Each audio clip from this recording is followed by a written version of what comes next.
Bienvenue dans Hors Rituel. Ici, dans ce podcast, je te propose de vivre une magie sans paillettes, indisciplinée et sans mode d'emploi. Tu peux lâcher la notice. Dans cet épisode numéro 1, oui, parce que en fait, le tout premier épisode, je l'ai appelé plutôt épisode 0, puisqu'au final, j'expliquais juste pourquoi j'avais fait ce podcast. Donc là, on est vraiment dans le premier épisode. Eh bien, dans cet épisode, j'avais envie de revenir à quelque chose de fondamental, pas forcément très fun, désolé, définir les mots. C'est peut-être mon côté scientifique, où à chaque fois quand on fait un sujet, on doit définir le cadre, ou alors mes souvenirs de la philosophie en terminale. Mais pour moi, on ne peut pas commencer un sujet sans savoir précisément de quoi on parle. Derrière un même mot, on ne met pas toujours la même chose en fonction de notre cheminement personnel, en fonction des personnes. Et c'est souvent de là, je trouve, que naissent les confusions, les malentendus et même parfois les rejets. Définir les mots, au final, c'est donner une direction, une coloration, un cadre, et c'est aussi permettre à chacun de se positionner et de savoir si ce que je vais partager va résonner ou pas avec vous, avec votre point de vue, parce que du coup, par rapport aux mots que moi je vais définir, je vais avoir envie de parler de certaines choses. Donc c'est vraiment la base et je trouve que c'est ce qui manque un petit peu dans notre société, de prendre le temps de dire, moi, derrière ce mot-là, en fait, je veux dire ceci, j'entends cela. Et il n'y a pas j'ai raison ou j'ai pas raison, c'est comme en philosophie justement sur la copie, on devait toujours commencer par expliciter le sens des mots parce que ça va parfois donner des sujets et des réflexions qui sont complètement différentes parce qu'on a l'impression que parce qu'on utilise un même mot, on parle du même sujet alors que pas du tout. Alors je vais commencer tout d'abord par le mot spiritualité parce que pour moi c'est un petit peu le socle de ce podcast. C'est peut-être pas le mot le plus sexy, c'est peut-être un mot un peu passe-partout, mais c'est important de revenir sur ce mot-là. Étymologiquement, spiritualité, ça vient de spiritus. Spiritus, le souffle, l'air, l'esprit. Tout ce qui n'est pas de l'ordre de la matière. Donc, spirituel, spiritus, c'est par opposition à ce qui est concret, physique et mesurable. J'irai même plus loin. Pour moi, la spiritualité, en fait, elle englobe tout ce qui n'est pas strictement explicable ou démontrable scientifiquement. Moi, actuellement, j'ai besoin d'opposer spiritualité et science. Non pas c'est bien la spiritualité, c'est pas bien la science, mais pour moi, ma spiritualité, elle commence là où la science s'arrête. Elle va pas venir contredire les choses qui existent déjà au niveau de la science. Donc voilà déjà juste par rapport à ça. Pour moi, la spiritualité, elle va reposer donc sur la foi, sur la croyance, sur les croyances, sur des hypothèses et également sur une pensée qui est symbolique, qui va beaucoup reposer sur les symboles, et une pensée qui est parfois magique. Il y a également pour moi une forme de conceptualisation dans la spiritualité, puisqu'on va essayer de se représenter des choses que la science n'a pas pu représenter. La science n'a pas pu fournir des modèles, par exemple, sur la conception de la vie après la mort. Donc la spiritualité, elle va représenter des concepts de ce niveau-là. La spiritualité aussi, pour moi, c'est cette capacité à transcender la matière, à se demander s'il y a autre chose que le corps physique, par exemple une âme, une conscience, un principe immatériel, une intelligence du vivant dans la nature ou encore du mystère, un mystère, le mystère. La spiritualité, elle inclut des réflexions métaphysiques, philosophiques, existentielles. Elle inclut aussi ce en quoi je crois, la vie après la mort ou non, Dieu ou non, une énergie universelle, des divinités, des esprits, l'amour comme la force ou bien les symboles, le sacré, etc. C'est tout ce en quoi on croit. Je me répète, mais c'est important de bien comprendre cette notion-là. La spiritualité, c'est donc pour moi un cheminement intérieur. Mes croyances, mes doutes, mes espoirs, mon rapport à la mort, à la naissance, au sens de la vie, au sens de ma vie. Il y a vraiment cette notion de, avec la spiritualité, se poser la question d'où je viens, où je vais, moi, l'univers, les autres, etc.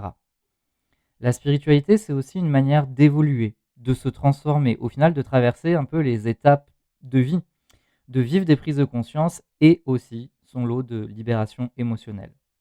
En ce sens-là, et avec cette définition-là, spiritualité est souvent proche du développement personnel. Il y a pour moi une notion de travail sur soi, non pas pour devenir quelqu'un d'autre, mais pour être plus aligné avec ses valeurs, avec son éthique, avec ce que l'on veut offrir au monde et également avec son être véritable, son être profond. Et un travail pour essayer de répondre à ces grandes questions sur notre origine en tant qu'individu, notre origine en tant qu'humain, notre origine en tant qu'être vivant, d'où on vient, vers où on se dirige, quel est le monde qu'on est en train de créer, etc. C'est pas Le but, c'est pas forcément de trouver la réponse, la vérité, bien que c'est la quête de toutes les voies spirituelles, mais en tout cas, c'est d'avancer sur ce chemin-là. Il y a aussi dans la spiritualité une recherche de quelque chose de plus que le quotidien. D'où la notion pour moi d'extraordinaire, au sens qui sort de l'ordinaire, extraordinaire. C'est pour moi ça vraiment le rapport au sacré. Le rapport au sacré, c'est un moment hors du temps, hors des automatismes, où l'on se connecte à quelque chose de plus grand que soi, au mystère ou à l'invisible. C'est un peu ce que vous ressentez quand vous rentrez dans un temple, dans une église, dans un lieu de culte, ou un lieu qui est magique, entre guillemets. D'un coup, l'espace et le temps n'existent plus à cet endroit-là, et vous vivez quelque chose de fort. Et d'ailleurs, on est dans ce podcast sur les définitions, dans cet épisode sur les définitions, mais parfois c'est dur justement de mettre un mot sur ce qu'on vit dans le spirituel, à la différence du matériel, parce que c'est un ressenti très intime, très personnel et parfois très puissant, à tel point que mettre des mots, ça le limite. Dans la spiritualité, toujours, c'est important pour moi de faire une distinction entre spiritualité et religion. Les religions, elles proposent un cheminement spirituel. Ça, c'est indéniable et c'est important pour moi de le reconnaître et elles ont leur place justement pour les personnes qui souhaitent un cheminement spirituel.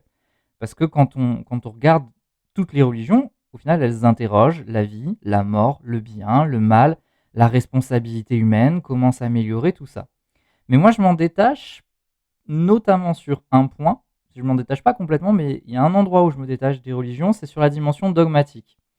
Souvent, les religions, elles vont conditionner l'accès au sacré, au monde spirituel, à cette transformation, à cette évolution, par des règles précises, des rituels obligatoires, des comportements normés. Elles vont se mêler aussi de la société moderne, politique, etc. Sauf que moi, la spiritualité telle que je l'entends, elle est personnelle, elle est intime et surtout, elle est non imposée et il n'y a pas de morale entre guillemets dans le sens, si tu fais ça, tu es une mauvaise personne, t'es pas sacré, t'es pas connecté au spirituel. Et si tu fais ça, tu es une bonne personne, tu es relié au spirituel. Pour mieux comprendre cette différence, j'utilise souvent une métaphore. La religion et la spiritualité, en fait, elles parlent de la même chose. C'est vous êtes dans une forêt et vous devez vous balader, vous promener. La religion, au final, c'est comme si on vous remettait un guide pour vous balader dans cette forêt et c'est un guide très strict. On va te dire par quel chemin tu dois passer, ce que tu dois faire à chaque étape, qu'est-ce que tu dois faire avant de rentrer dans cette forêt, qu'est-ce que tu dois faire pendant cette forêt et qu'est-ce que tu dois faire pour en sortir. Et on te dit que si tu respectes pas tout ça, il va t'arriver plein de malheurs, tu vas rater plein de choses, tu vas pas être heureux et c'est pas bien. La spiritualité, on est toujours dans cette balade dans cette forêt, mais cette fois-ci, on ne te remet pas de mode d'emploi. On va juste te dire, écoute, dans cette forêt, il y a plein de choses à vivre. Des choses lumineuses, des choses obscures. Les deux peuvent t'apporter un certain nombre de transformations et de prises de conscience. Fais ton chemin, explore, prends des notes, retiens. Si tu as envie de partager ton chemin à d'autres personnes, tu peux. Si tu as envie de dire à certaines personnes, tiens, c'est trop beau, j'ai vu cet endroit, etc., tu peux. Mais par contre, tu vas rien imposer. Donc parfois, tu vas explorer, tu vas te perdre, tu vas découvrir des clairières, des sources, des endroits magnifiques, des endroits qui vont te faire peur. Tu fais ton propre chemin. Si tu as compris cette métaphore, vraiment, tu comprends ce que moi, je différencie entre religion et spiritualité. Et c'est OK de se balader en forêt avec un guide. Du moment que ce guide-là, il vient pas remettre en question ta valeur, ta personnalité, il vient pas te rabaisser. Mais si tu as besoin d'être vraiment guidé, c'est aussi OK. Moi, il y a des moments de ma vie où j'ai aussi eu besoin d'être guidé dans mon cheminement spirituel. Mais j'adhère jamais à la totalité du truc. J'aime pas le totalitarisme, j'aime pas les extrêmes. Ok, ça c'était pour spiritualité. Il y a un deuxième mot essentiel maintenant qui est important pour moi de définir, c'est l'ésotérisme. Ésotérique, ça signifie littéralement caché, ce qui est dans l'ombre. Non pas au sens du mal, mais au sens du secret, de l'intime. D'ailleurs, c'est un peu pour ça que le mot ésotérique, il fait un peu peur pour beaucoup de personnes, parce que dans l'inconscient collectif, ésotérique, c'est ombre. Mais ombre ici, c'est caché, c'est pas ombre dans le sens le mal, on va invoquer des démons, etc. Donc ça, c'est important de redonner un peu ces lettres d'or à ésotérique. Avoir une pratique ésotérique, c'est juste avoir une pratique qui est cachée. Et principalement, historiquement, en fait, j'ai envie de dire, l'ésotérisme, ça regroupe toutes les pratiques spirituelles non religieuses. toutes les pratiques spirituelles qu'il a fallu cacher lors de l'apparition des courants de religion monothéistes qui s'en sont pris aux autres formes de spiritualité. Avant, il y avait des tas de formes de spiritualité. Tous les rituels païens, toutes les religions polythéistes, elles étaient très dans des rituels complexes, etc. Puis après, il y a eu certaines religions monothéistes qui ont coupé tout ça. Et donc, certaines pratiques sont devenues ésotériques parce qu'elles étaient cachées au final des religions monothéistes ou cachées du grand public de toute façon. Et même des nouvelles pratiques spirituelles sont devenues ésotériques. Donc, c'est vraiment les pratiques qui ont surtout dû être dissimulées pour survivre, pas parce que elles sont réservées à une élite ou quoi. Il n'y a pas cette notion-là. Donc, l'astrologie, l'alchimie, les rituels, la sorcellerie, le travail avec les plantes, les symboles, les cycles des saisons, tout ça, c'est de l'ésotérisme. Pendant un moment donné, pendant l'Acquisition, la sage-femme, celle qui devait s'occuper de donner des naissances, mais parfois aussi d'aider les femmes à avorter, qui maîtrisait la connaissance des plantes, elle devait se cacher, donc c'était ésotérique, pour pas qu'elle soit brûlée.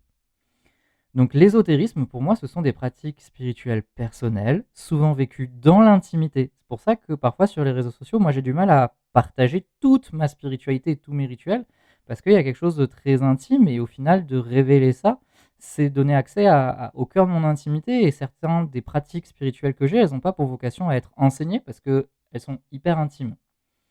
L'ésotérisme n'est donc pas sombre par essence. Il est caché parce qu'il a été marginalisé, persécuté, et parce que ça touche à l'expérience intérieure. Le mot ésotérisme, il est forcément très relié à la sorcellerie. D'ailleurs, quand on va en librairie, le rayon ésotérisme, en fait, on retrouve beaucoup les choses qui sont plutôt witchy, sur la sorcellerie, les sorcières, etc. Mais par défaut, l'astrologie rentrerait dans l'ésotérisme, en fait. L'alchimie rentrerait dans l'ésotérisme, etc. Donc la sorcellerie, pour moi, au final, ça va être une coloration de la spiritualité. On peut avoir plein de formes de spiritualité. Par exemple, je m'intéresse aux anges, je m'intéresse au chamanisme, aux plantes, etc. La sorcellerie, c'est une forme de coloration. Il va y avoir une sorte d'esthétique, un univers, un imaginaire, une culture. Bougies, plantes, chaudrons, symboles, univers witchy, etc. Mais ce n'est pas une essence en soi. Okay, c'est pas parce qu'il n'y a pas de chaudron ou que tu n'as pas de balai chez toi que tu n'es pas en train de faire la sorcellerie. On pourrait très bien avoir une spiritualité, une sorcellerie qui est très minimaliste, ou très pop, ou très douce. La sorcellerie, au final, c'est un langage symbolique parmi d'autres. On va utiliser un ensemble de symboles qui ont une coloration, qui sont issus d'un univers. Je ne vais pas forcément rentrer trop dans le détail là-dedans, parce que tous les anthropologues ne sont pas d'accord sur ce qu'on appelle la sorcellerie, etc., etc. Mais moi, en tout cas, quand je parle de sorcellerie, c'est pour désigner tout ça. Là où je veux être un petit peu plus nuancé, c'est sur la vision qui est naïve de la sorcellerie comme outil de manifestation immédiate. Okay, c'est-à-dire pour moi, brûler une bougie pour espérer un virement bancaire ou une relation parfaite, ça va pas du tout m'intéresser dans le domaine de la sorcellerie. Okay, moi je suis pas dans le délire de je mets de la cannelle devant ma porte pour attirer la chance parce que j'ai vu une vidéo de ça sur Instagram. Okay, ça, désolé de te le dire, mais c'est pas ça qui va faire de toi un sorcier ou une sorcière, à mes yeux en tout cas. En revanche, utiliser la magie comme un moyen de se transformer, de transformer ta relation à l'amour ou à l'argent, si on reste dans les rituels liés au cœur et au fric, ou à la confiance en toi, là oui, ça m'intéresse. Parce qu'il y a plein de travail à faire par rapport à tous les sujets qui existent. J'ai utilisé le mot magie, justement. Pour moi, la magie, c'est avant tout tisser des liens. J'aime bien cette notion. Cette image, elle m'accompagne depuis longtemps. La magie, c'est quand l'énergie, elle tisse.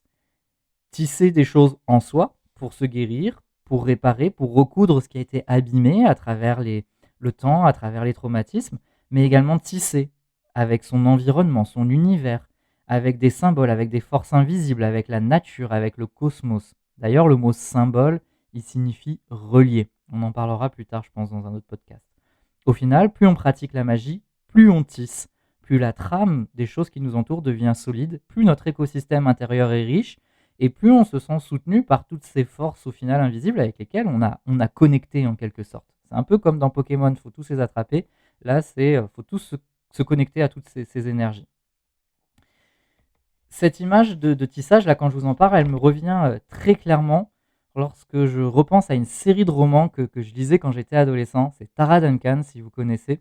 Et dans cet univers-là, en fait, les sorciers, ils ne sont pas appelés sorciers, mais ils sont appelés sorceliers, il me semble.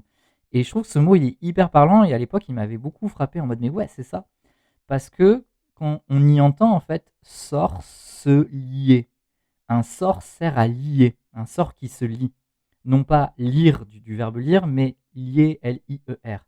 Lier des intentions, au final, lier des objectifs, des forces, des mondes aussi, avec la modification de conscience, hein, quand on rentre un peu dans une espèce de transe, quand on fait des rituels, ben on connecte différents mondes, différents niveaux de réalité. Et pour moi, la magie, c'est exactement ça. C'est vraiment cette reliance-là. Pour faire de la magie, du coup, on a besoin de rituels. Donc, dans cette logique, le mot rituel, il va prendre un sens qui est très particulier pour moi. Le rituel, c'est pas une recette magique qu'on doit suivre à la lettre. Si on le fait pas, d'un coup, on va avoir plein d'énergie négative qui nous arrive, et si on le fait bien, tout va être merveilleux. Le rituel, c'est pas une suite d'étapes dans le sens qu'il faut les suivre mécaniquement et bêtement pour obtenir quelque chose. Pour moi, ça, c'est des rituels qui sont vides de sens. Quand vous prenez un livre, vous suivez un rituel sans rien comprendre à l'intérieur et juste vous espérez qu'il va vous arriver plein de belles choses, je trouve que ça perd de son âme et de sa puissance. En fait, pour moi, un rituel, ça va être l'utilisation volontaire et consciente, beaucoup de conscience, d'un ensemble de pratiques pour se relier à quelque chose ou pour amplifier quelque chose, pour initier un passage ou pour clôturer une étape. Un mariage, par exemple, c'est l'exemple que je prends tout le temps, notamment là dans mon livre La magie des planètes, où j'explique l'importance des rituels. Mais un mariage, c'est un rituel. On va retrouver une succession de pratiques, l'échange des alliances, les vœux, le discours par un maître ou une maîtresse de cérémonie, le repas partagé. Chacune prise séparément n'a rien d'exceptionnel en soi, mais quand on met tout ça ensemble, ça amplifie la notion d'amour, de lien, d'engagement, et elles vont initier une nouvelle étape de vie pour le couple. Et d'ailleurs, ça fait monter une forme d'émotion, tout le monde est touché quand on est sensible à ce sujet-là, parce qu'il y a des personnes qui ne résonnent pas avec ça. Le deuil, en tout cas les cérémonies d'enterrement ou de crémation, sont aussi des rituels.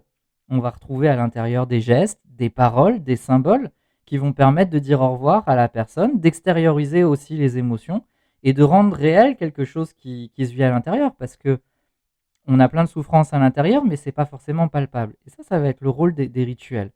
Les rituels, ils vont permettre, sur le plan physique, de mettre sur le plan physique ce que l'on vit sur le plan émotionnel, symbolique ou intérieur. Allumer une bougie, porter une pierre, écrire une lettre, créer un talisman, prier, chanter par exemple, ça va être autant de rituels qui sont puissants. Ils sont plus ou moins complexes, plus ou moins connotés, plus ou moins marqués par une culture, une histoire ou une identité. C'est ça qu'il faut comprendre. C'est ce rituel d'où il vient. Pourquoi je fais ça? Parce que c'est lié à un symbolisme culturel, historique, etc. C'est pour cela que du coup les rituels, ils vont varier selon les pays, les traditions, mais aussi les familles. Oui, les rituels familiaux, ils existent. Moi, je le vois très bien, par exemple, dans le cadre des fêtes. Par exemple, Noël, chacune des familles va avoir des habitudes, des traditions et des pratiques en lien avec les valeurs que Noël va véhiculer pour ces familles-là. Donc c'est ça qui est intéressant et c'est pour ça que copier-coller un rituel sans le comprendre, au final, c'est le vider de son essence. Et presque ce qui est le plus puissant, c'est pas de suivre le rituel à la lettre, mais c'est de comprendre pourquoi je fais un cercle, pourquoi j'allume une bougie, pourquoi cette prière, pourquoi j'utilise cette couleur, etc. Moi, dans mon livre La magie des planètes, qui est vraiment mon livre où je parle des rituels, je propose d'expliquer tous les rituels qui se basent sur la correspondance planétaire. Chaque planète va correspondre à une énergie et de là va découler un certain nombre de pratiques en lien avec cette correspondance planétaire. Je vous invite à le lire si vous voulez un peu plus comprendre. Enfin, le dernier mot que je voulais développer et que je voulais définir aujourd'hui, c'est le mot énergie ou énergétique. Parler d'énergie, pour moi, c'est reconnaître qu'il existe quelque chose de plus que le corps physique. Encore une fois, là, on est sur de la croyance. Parce que je vais être très clair, à ce jour, rien n'a été prouvé. Je suis désolé, pour l'instant, les scientifiques, vous leur donnez une pierre, vous leur donnez un chakra, il n'y a aucun appareil qui mesure quoi que ce soit, à part un peu dans le charlatanisme. Donc, il n'y a rien qui est prouvé scientifiquement concernant une énergie telle qu'on l'a décrite dans la spiritualité. Donc on est encore une fois ici dans le domaine de la croyance, du modèle symbolique, du langage, de l'expérience subjective. Donc cette énergie, pour moi, elle est rattachée à la croyance, par exemple que les pierres dégagent une énergie, que les couleurs ont une vibration, que les émotions et les pensées produisent quelque chose d'invisible, mais qui va agir sur le monde physique, de l'intangible au tangible.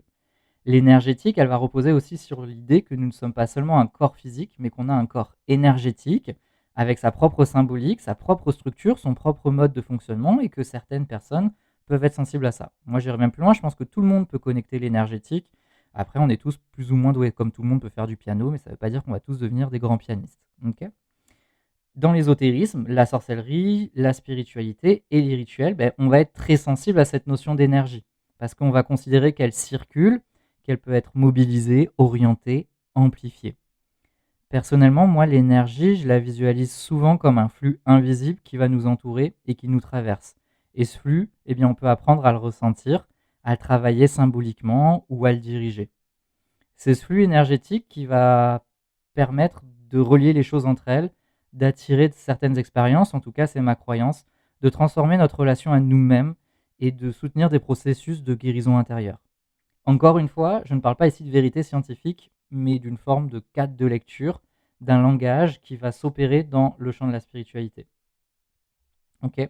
Et j'insiste sur ça, l'énergétique, pour moi, tout le monde peut apprendre cette grille de lecture. Il y a une espèce de norme maintenant dans le monde de l'énergétique, les chakras, les corps énergétiques, bien qu'il y a un débat, et c'est normal, ce débat, il est intéressant parce que on n'est pas sur du scientifique. Donc la personne qui vous dit non, mais il y a 7 corps énergétiques, il y a tant de chakras et ça fonctionne comme ça et pas autrement. Non, c'est ta manière de représenter les choses, c'est comme ça que ça marche pour toi. Mais pour l'instant, je suis désolé, autant le corps humain, l'anatomie, on sait comment les organes sont composés, bien qu'il y ait encore des nouvelles choses qu'on apprend parfois avec les nouvelles technologies. Autant je suis désolé, les corps énergétiques, tout ça, on ne peut pas dire c'est figé. Donc, je dis pas qu'il ne faut pas donner des enseignements. Moi aussi, j'enseigne que les chakras, ils sont comme ceci, etc. Mais je dis bien aux personnes, c'est une manière de les représenter. Prenez, vous, la grille de lecture qui vous parle. Et jamais je dirais à quelqu'un, non, il n'y a pas ce corps énergétique, c'est faux. Si une personne me dit, ah, mais toi, tu mets 7 corps énergétiques, moi, j'en mets un huitième, j'aurai l'honnêteté de lui dire, moi, ça ne me parle pas, ce huitième corps énergétique, donc je ne saurais pas trop quoi te dire d'en faire, mais si toi, ça fait sens pour toi, ce huitième corps énergétique ou ce chakra-là, garde-le et utilise-le. Ok. Voilà, ça c'était la petite parenthèse en énergétique. Encore une fois, je pense que tous ces sujets, on aura l'occasion d'y revenir.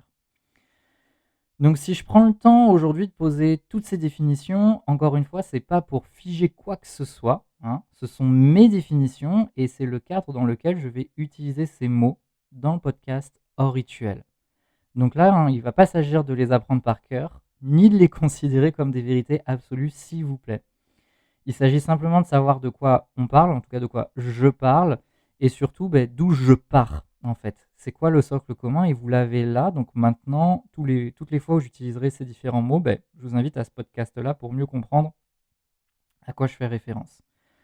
Ainsi, on va pouvoir éviter les confusions, les amalgames, les projections, et chacune va pouvoir décider en conscience, tu vas pouvoir décider si ce cadre te parle ou pas. Et c'est aussi ça pour moi, une spiritualité libre, responsable et incarnée.